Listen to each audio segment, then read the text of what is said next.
ಅಂತ ಅನ್ಕೊಂಡಿದ್ದ ಕಾಟೇರನಿಗೆ ಮತ್ತೆ ಇವತ್ತು ಕೂಡ ನಿರಾಸೆಯಾಗಿದೆ. ಜಾಮೀನಿನ ನಿರೀಕ್ಷೆಯಲ್ಲಿದ್ದ ದಾಸನಿಗೆ ಕೋರ್ಟ್ ಶಾಕ್ ಕೊಟ್ಟಿದೆ. ಅಕ್ಟೋಬರ್ 8ನೇ ತಾರೀಕುವರೆಗೂ ಕೂಡ ಪೋರ್ಕಿಗೆ ಜೈಲೇ ಗತಿ. ಹಾಗಾದ್ರೆ ದರ್ಶನ್ ಬೇಲ್ ಅರ್ಜಿ ವಿಚಾರಣೆ ಹೇಗಿತ್ತು? ಸಿಕ್ಕಾಪಟ್ಟೆ ಇಂಟ್ರೆಸ್ಟಿಂಗ್ ಆಗಿತ್ತು ರೀ. ವಕೀಲ ಸಿ.ವಿ. ನಾಗೇಶ್ ಹೆಂಗೆಲ್ಲ ವಾದ ಮಂಡಿಸಿದ್ರು ನೋಡಿ.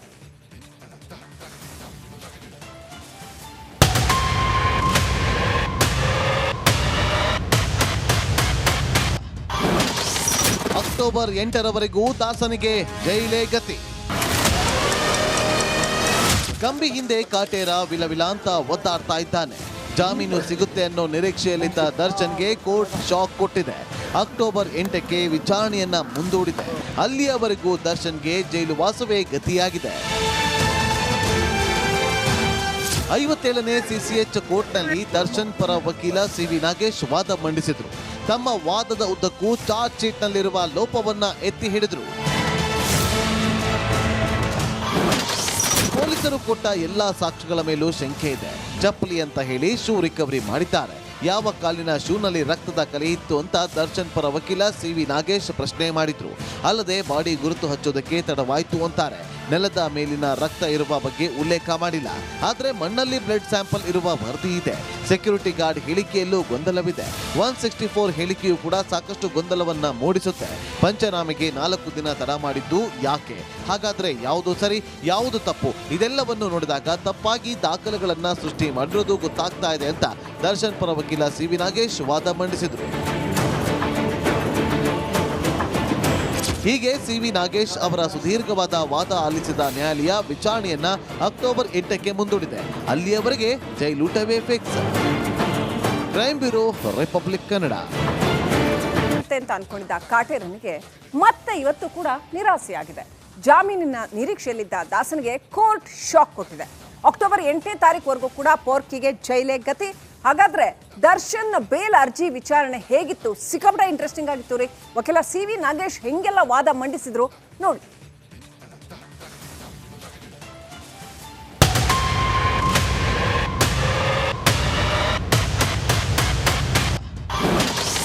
ಅಕ್ಟೋಬರ್ 8ರವರೆಗೂ ದಾಸನಿಗೆ ಜೈಲೇ ಗತಿ. ಕಂಬಿ ಹಿಂದೆ ಕಾಟೇರ ವಿಲವಿಲ ಅಂತ ಒದ್ದಾಡ್ತಾ ಇದ್ದಾನೆ. ಜಾಮೀನು ಸಿಗುತ್ತೆ ಅನ್ನೋ ನಿರೀಕ್ಷೆಯಲ್ಲಿದ್ದ ದರ್ಶನ್ಗೆ ಕೋರ್ಟ್ ಶಾಕ್ ಕೊಟ್ಟಿದೆ. ಅಕ್ಟೋಬರ್ 8ಕ್ಕೆ ವಿಚಾರಣೆಯನ್ನ ಮುಂದೂಡಿದೆ. ಅಲ್ಲಿಯವರೆಗೂ ದರ್ಶನ್ಗೆ ಜೈಲು ವಾಸವೇ ಗತಿಯಾಗಿದೆ. 57ನೇ ಸಿಸಿಎಚ್ ಕೋರ್ಟ್ನಲ್ಲಿ ದರ್ಶನ್ ಪರ ವಕೀಲ ಸಿ.ವಿ. ನಾಗೇಶ್ ವಾದ ಮಂಡಿಸಿದ್ರು. ತಮ್ಮ ವಾದದ ಉದ್ದಕ್ಕೂ ಚಾರ್ಜ್ ಶೀಟ್ನಲ್ಲಿರುವ ಲೋಪವನ್ನ ಎತ್ತಿ ಹಿಡಿದ್ರು. ಪೊಲೀಸರು ಕೊಟ್ಟ ಎಲ್ಲಾ ಸಾಕ್ಷ್ಯಗಳ ಮೇಲೂ ಶಂಕೆ ಇದೆ. ಚಪ್ಪಲಿ ಅಂತ ಹೇಳಿ ಶೂ ರಿಕವರಿ ಮಾಡಿದ್ದಾರೆ. ಯಾವ ಕಾಲಿನ ಶೂನಲ್ಲಿ ರಕ್ತದ ಕಲೆ ಇತ್ತು ಅಂತ ದರ್ಶನ್ ಪರ ವಕೀಲ ಸಿ.ವಿ. ನಾಗೇಶ್ ಪ್ರಶ್ನೆ ಮಾಡಿದ್ರು. ಅಲ್ಲದೆ ಬಾಡಿ ಗುರುತು ಹಚ್ಚೋದಕ್ಕೆ ತಡವಾಯ್ತು ಅಂತಾರೆ. ನೆಲದ ಮೇಲಿನ ರಕ್ತ ಇರುವ ಬಗ್ಗೆ ಉಲ್ಲೇಖ ಮಾಡಿಲ್ಲ. ಆದ್ರೆ ಮಣ್ಣಲ್ಲಿ ಬ್ಲಡ್ ಸ್ಯಾಂಪಲ್ ಇರುವ ವರದಿ ಇದೆ. Security guard ಹೇಳಿಕೆಯಲ್ಲೂ ಗೊಂದಲವಿದೆ. 164 ಹೇಳಿಕೆಯೂ ಕೂಡ ಸಾಕಷ್ಟು ಗೊಂದಲವನ್ನ ಮೂಡಿಸುತ್ತೆ. ಪಂಚನಾಮೆಗೆ 4 ದಿನ ತಡ ಮಾಡಿದ್ದು ಯಾಕೆ? ಹಾಗಾದ್ರೆ ಯಾವುದು ಸರಿ, ಯಾವುದು ತಪ್ಪು? ಇದೆಲ್ಲವನ್ನು ನೋಡಿದಾಗ ತಪ್ಪಾಗಿ ದಾಖಲೆಗಳನ್ನ ಸೃಷ್ಟಿ ಮಾಡಿರೋದು ಗೊತ್ತಾಗ್ತಾ ಇದೆ ಅಂತ ದರ್ಶನ್ ಪರ ವಕೀಲ ಸಿ.ವಿ. ನಾಗೇಶ್ ವಾದ ಮಂಡಿಸಿದ್ರು. ಹೀಗೆ ಸಿ.ವಿ. ನಾಗೇಶ್ ಅವರ ಸುದೀರ್ಘವಾದ ವಾದ ಆಲಿಸಿದ ನ್ಯಾಯಾಲಯ ವಿಚಾರಣೆಯನ್ನ ಅಕ್ಟೋಬರ್ 8ಕ್ಕೆ ಮುಂದೂಡಿದೆ. ಅಲ್ಲಿಯವರೆಗೆ ಜೈಲೂಟವೇ fix. Crime bureau, Republic Kannada. ಅಂತ ಅನ್ಕೊಂಡಿದ್ದ ಕಾಟೇರನಿಗೆ ಮತ್ತೆ ಇವತ್ತು ಕೂಡ ನಿರಾಸೆಯಾಗಿದೆ. ಜಾಮೀನಿನ ನಿರೀಕ್ಷೆಯಲ್ಲಿದ್ದ ದಾಸನಿಗೆ ಕೋರ್ಟ್ ಶಾಕ್ ಕೊಟ್ಟಿದೆ. ಅಕ್ಟೋಬರ್ 8ನೇ ತಾರೀಕುವರೆಗೂ ಕೂಡ ಪೋರ್ಕಿಗೆ ಜೈಲೇ ಗತಿ. ಹಾಗಾದ್ರೆ ದರ್ಶನ್ ಬೇಲ್ ಅರ್ಜಿ ವಿಚಾರಣೆ ಹೇಗಿತ್ತು? ಸಿಕ್ಕಾಪಟ್ಟೆ ಇಂಟ್ರೆಸ್ಟಿಂಗ್ ಆಗಿತ್ತು ರೀ. ವಕೀಲ ಸಿ.ವಿ. ನಾಗೇಶ್ ಹೆಂಗೆಲ್ಲ ವಾದ ಮಂಡಿಸಿದ್ರು ನೋಡಿ.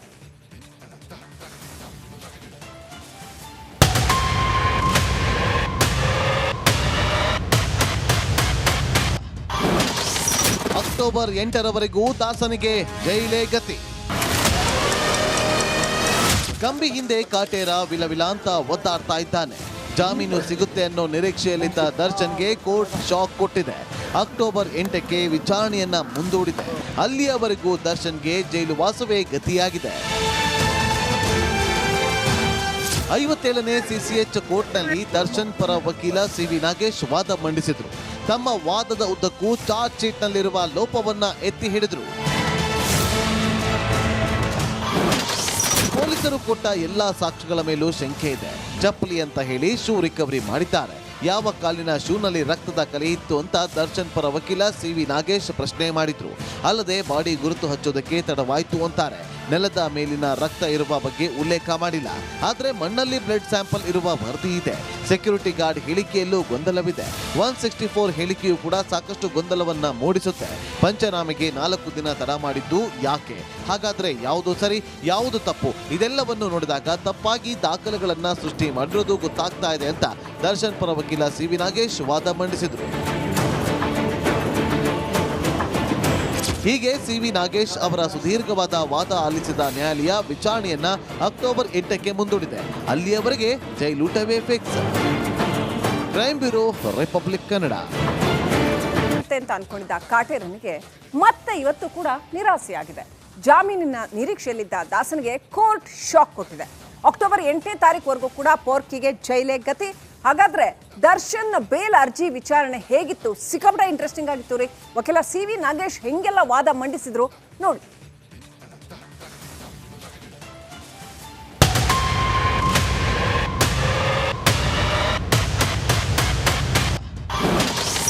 ಅಕ್ಟೋಬರ್ 8ರವರೆಗೂ ದಾಸನಿಗೆ ಜೈಲೇ ಗತಿ. ಕಂಬಿ ಹಿಂದೆ ಕಾಟೇರ ವಿಲವಿಲ ಅಂತ ಒದ್ದಾಡ್ತಾ ಇದ್ದಾನೆ. ಜಾಮೀನು ಸಿಗುತ್ತೆ ಅನ್ನೋ ನಿರೀಕ್ಷೆಯಲ್ಲಿದ್ದ ದರ್ಶನ್ಗೆ ಕೋರ್ಟ್ ಶಾಕ್ ಕೊಟ್ಟಿದೆ. ಅಕ್ಟೋಬರ್ 8ಕ್ಕೆ ವಿಚಾರಣೆಯನ್ನ ಮುಂದೂಡಿದೆ. ಅಲ್ಲಿಯವರೆಗೂ ದರ್ಶನ್ಗೆ ಜೈಲು ವಾಸವೇ ಗತಿಯಾಗಿದೆ.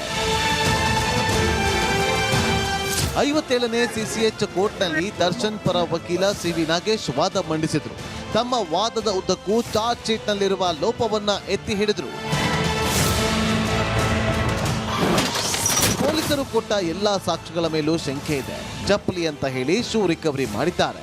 ಯಾವ ಕಾಲಿನ ಶೂನಲ್ಲಿ ರಕ್ತದ ಕಲೆ ಇತ್ತು ಅಂತ ದರ್ಶನ್ ಪರ ವಕೀಲ ಸಿ.ವಿ. ನಾಗೇಶ್ ಪ್ರಶ್ನೆ ಮಾಡಿದ್ರು. ಅಲ್ಲದೆ ಬಾಡಿ ಗುರುತು ಹಚ್ಚೋದಕ್ಕೆ ತಡವಾಯ್ತು ಅಂತಾರೆ. ನೆಲದ ಮೇಲಿನ ರಕ್ತ ಇರುವ ಬಗ್ಗೆ ಉಲ್ಲೇಖ ಮಾಡಿಲ್ಲ. ಆದ್ರೆ ಮಣ್ಣಲ್ಲಿ ಬ್ಲಡ್ ಸ್ಯಾಂಪಲ್ ಇರುವ ವರದಿ ಇದೆ. Security guard ಹೇಳಿಕೆಯಲ್ಲೂ ಗೊಂದಲವಿದೆ.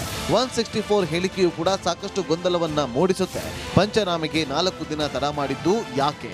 ಹಾಗಾದ್ರೆ ಯಾವುದು ಸರಿ, ಯಾವುದು ತಪ್ಪು? ಇದೆಲ್ಲವನ್ನು ನೋಡಿದಾಗ ತಪ್ಪಾಗಿ ದಾಖಲೆಗಳನ್ನ ಸೃಷ್ಟಿ ಮಾಡಿರೋದು ಗೊತ್ತಾಗ್ತಾ ಇದೆ ಅಂತ ದರ್ಶನ್ ಪರ ವಕೀಲ ಸಿ.ವಿ. ನಾಗೇಶ್ ವಾದ ಮಂಡಿಸಿದ್ರು.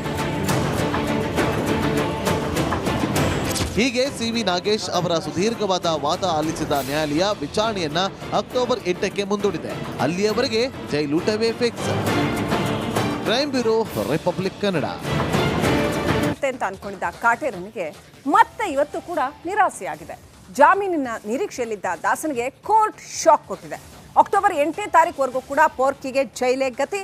ಹಾಗಾದ್ರೆ ದರ್ಶನ್ ಬೇಲ್ ಅರ್ಜಿ ವಿಚಾರಣೆ ಹೇಗಿತ್ತು? ಸಿಕ್ಕಾಪಟ್ಟೆ ಇಂಟ್ರೆಸ್ಟಿಂಗ್ ಆಗಿತ್ತು.